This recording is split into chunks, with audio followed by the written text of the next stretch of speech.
Bienvenidos y bienvenidas al último teórico de tecnología y diseño, módulo 4 del taller introductorio 2020. Desarrollaremos los siguientes temas: el proceso de diseño, estructura, esfuerzos y nuevas tecnologías. Podrán encontrar un índice de los contenidos en la descripción del video. Por favor, activen las anotaciones, ya que se incorporarán comentarios con información actualizada.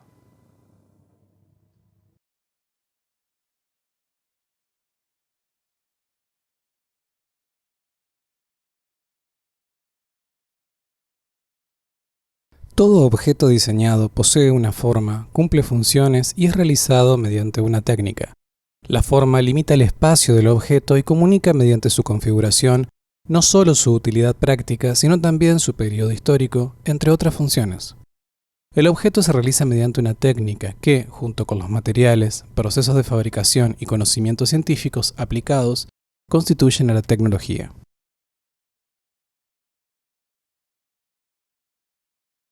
El objeto es creado para satisfacer necesidades y deseos de distintos sujetos o actores: un usuario final, un usuario que financia y la comunidad de diseño. Para el usuario que usa el objeto debe ser útil, seguro, cómodo, agradable, entre otras necesidades y deseos. El usuario que financia busca reducción de costos y tiempo de fabricación, es decir, mayor eficiencia y eficacia. Y todo objeto creado busca innovar, trascender el estado de la técnica o del arte. No se busca crear lo que ya existe. Es decir, se analiza lo previamente creado y se aporta novedad, algo nuevo, a este gran usuario que es la comunidad de diseño.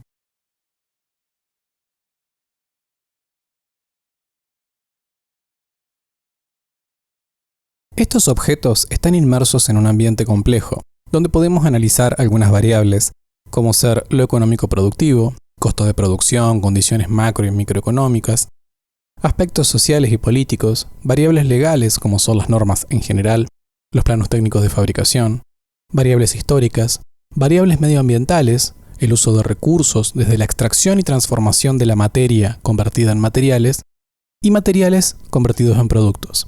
Luego de finalizar su función, el desecho y su impacto inherente en el medio ambiente. Aquí también se analizan temas vistos en teóricos anteriores, como ser obsolescencia programada, percibida y polución objetual.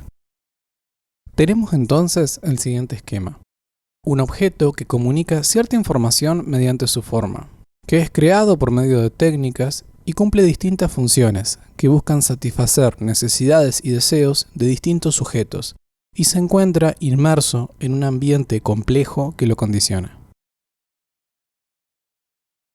El artista y diseñador italiano Bruno Munari propone en su libro Cómo nacen los objetos un proceso de diseño basado en el modelo del método científico experimental, partiendo de la detección de un problema hasta llegar a la solución.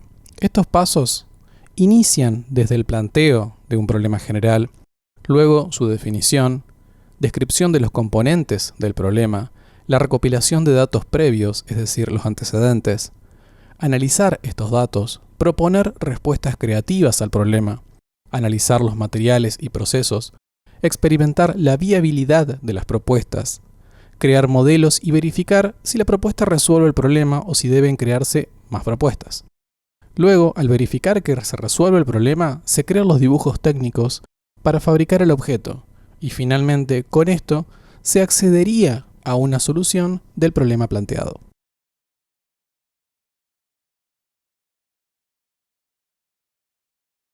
En la práctica, el proceso de diseño es un tanto caótico. Damian Newman cuenta que propuso este garabato, como él lo llama, en 30 segundos a un cliente para poder explicarle el proceso de diseño, que inicialmente se parte de un ruido, de incertidumbre, de ciertos patrones e ideas previas, para poder llegar a una claridad enfocada. Hay una etapa inicial de investigación y de síntesis, luego se realizan conceptos y prototipos, para poder finalmente llegar a un diseño final.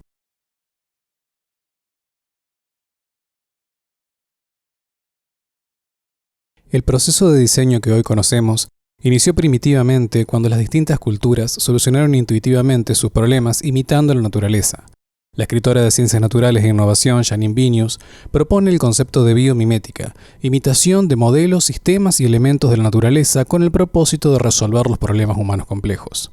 Ella dice, cuando observamos lo que es verdaderamente sostenible, el único modelo real que ha funcionado durante largos periodos de tiempo es el mundo natural. En 1989, el tren bala japonés de Shinkansen tenía un problema. Era muy rápido, iba a 275 km por hora, pero cada vez que salía de un túnel era muy ruidoso.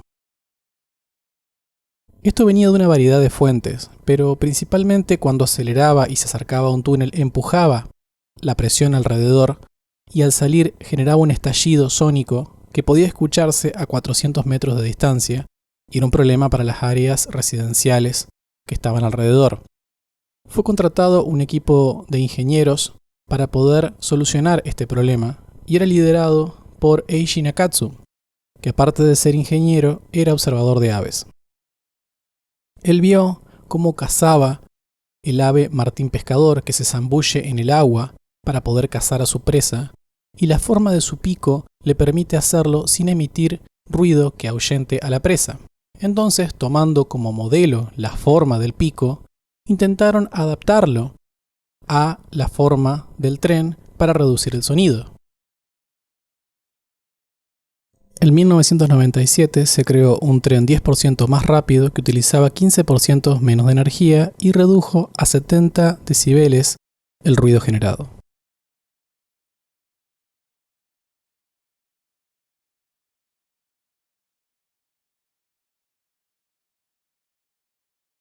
La estructura es un conjunto de partes ordenadas y distribuidas dentro de un todo.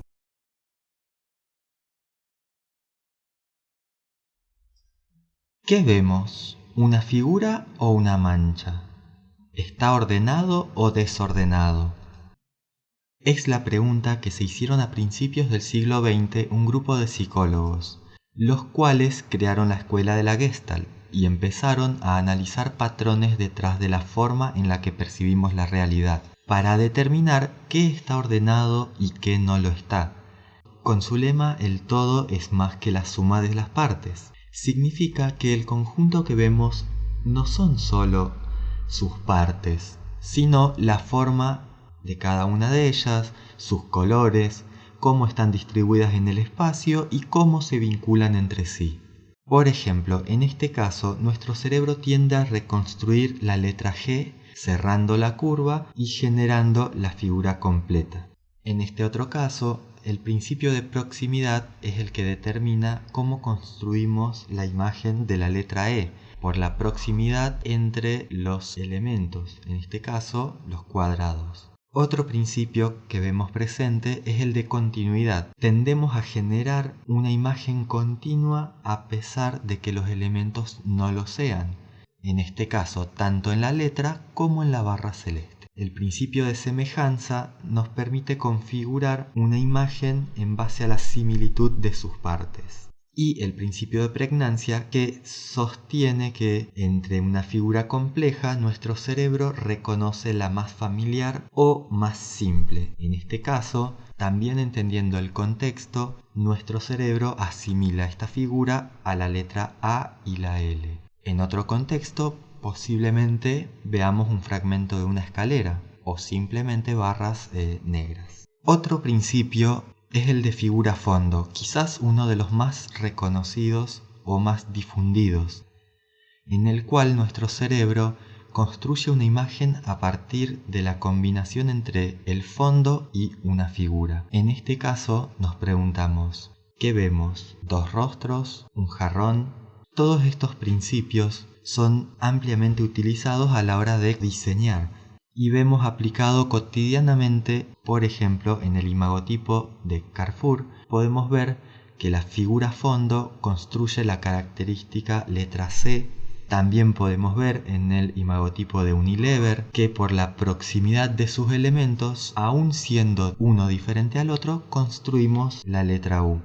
Este concepto también es utilizado, por ejemplo, en el logo de cátedra, en el cual nuestro cerebro construye una imagen de un triángulo mayor conformado por 3 triángulos pequeños y el hexágono, que a su vez el hexágono está compuesto por una serie de triángulos menores. Clasificamos a las estructuras como material y no material. A la estructura material analizamos objetos físicos, es decir, que ocupan un lugar en el espacio. En cambio, las estructuras no materiales abarcan el mundo de las ideas, conceptos, proporciones, leyes geométricas, etc. En esta estructura no material vemos puntos y líneas que debido a ciertas leyes geométricas, proporciones y relaciones entre sus partes denominamos triángulo y hexágono. Es solo una idea. Ahora en cambio vemos una estructura material que denominamos estantería, materiales, propiedades físico-químicas, entre otras características. Aquí la estructura no material se mantiene, sigue respetando la proporción, la relación entre sus partes, pero analizamos otras variables. Volvamos al hexágono. Podemos ver cómo esta estructura geométrica básica no posee tamaño. Podemos verlo en el panal de abejas con menos de 1 centímetro, o por ejemplo en el plano de una vivienda, en un mercado, en un aeropuerto o en la estructuración de una ciudad. Y así podríamos continuar ampliándolo hasta el infinito. Por otro lado, podemos ver cómo materializamos una estructura en la construcción. Este modelo básico de superposición de columnas y planos, propuestos por Le Corbusier al inicio del movimiento moderno, proporciona una libertad de diseño respecto a la forma y al uso. En cada planta se puede distribuir la función que se necesite.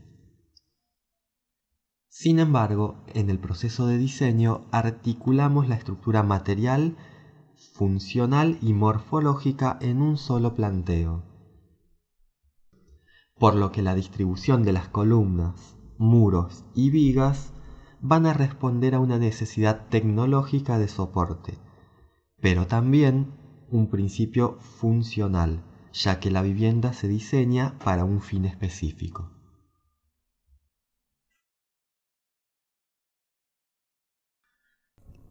Como podemos observar en la animación, hay un dibujo, una representación, es decir, una estructura no material, una idea, un análisis de proporciones, prefiguraciones, de porciones de solución del proceso de diseño que suman al total del proceso de diseño.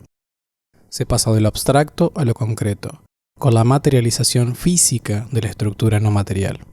Separar entre estructura no material y material nos permite abstraer la complejidad de la realidad a elementos simples que podemos analizar y prever su comportamiento para anticiparnos a posibles situaciones. Luego, mediante la tecnología, damos formas a estas soluciones de diseño, entendiendo el comportamiento de sus materiales, sus esfuerzos, propiedades físico-químicas, para dar una correcta respuesta de solución en un ambiente determinado para satisfacer las necesidades y deseos de los distintos sujetos.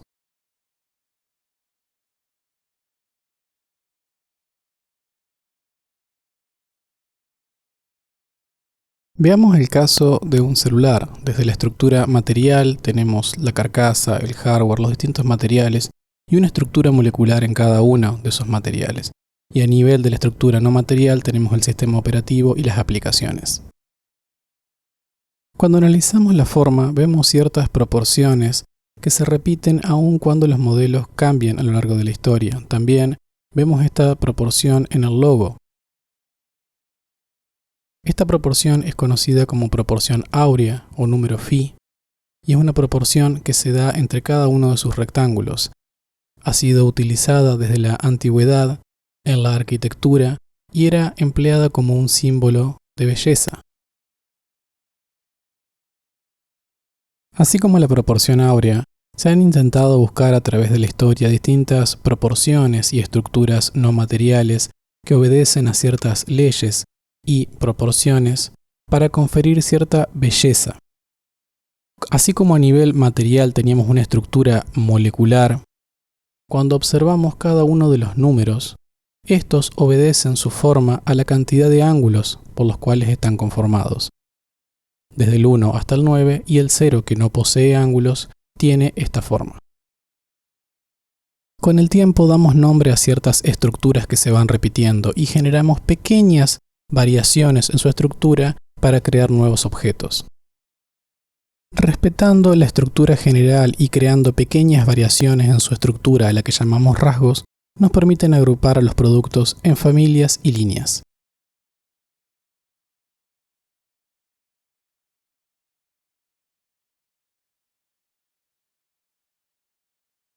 Se produce un esfuerzo de compresión cuando dos fuerzas en la misma dirección y en sentido opuesto se acercan al centro de la pieza, generando un ensanchamiento en la sección transversal.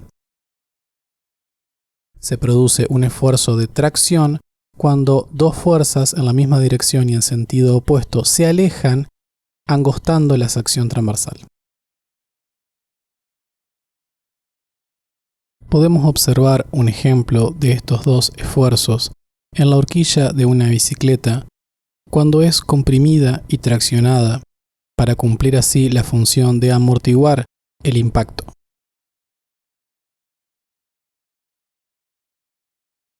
Se genera flexión cuando se aplica una fuerza transversal a una pieza suspendida sobre uno o más puntos de apoyo, generando compresión en su cara interna y tracción en su cara externa. Podemos ver un ejemplo de flexión en la repisa diseñada por la diseñadora industrial Natasha Harrah-Fritsch-Korn. El esfuerzo de torsión se genera cuando dos fuerzas angulares en sentido horario y antihorario, en la misma dirección, retuercen la sección transversal del objeto. Podemos ver un ejemplo en las piñas decorativas de las rejas.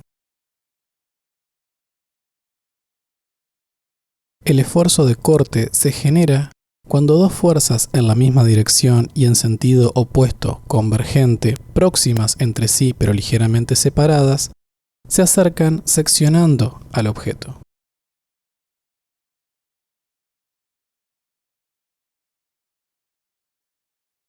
El esfuerzo de pandeo es un caso particular de compresión en figuras esbeltas donde dos fuerzas en la misma dirección y en sentido opuesto convergente curvan la sección transversal del objeto. Podemos ver un ejemplo en los zancos para salto Jumping Steels de la empresa Powerizer.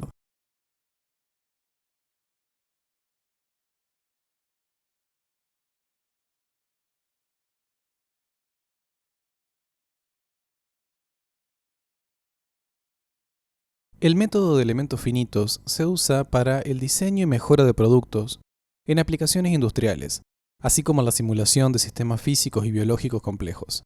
Antes de 1950, los cálculos de estructura se realizaban manualmente, demandando varias semanas. Desde 1950 a 1980, fue evolucionando y junto con el diseño asistido por computadora, sus siglas CAD/CAM, permiten hoy calcular el comportamiento físico de la malla poligonal del objeto modelado en 3 dimensiones. En este ejemplo realicé una estructura básica similar a las maquetas que están realizando, agregando una fuerza importante sobre la estructura para que pueda apreciarse mejor las deformaciones generadas. Este sería un caso excesivo y teórico, donde todas las piezas estarían vinculadas de tal manera que serían una sola gran pieza. Podemos observar entonces el esfuerzo de tracción que flexiona y pandea a los demás componentes. Los cambios de tonalidad de azul a rojo permiten apreciar desde las zonas con menor a mayor esfuerzo.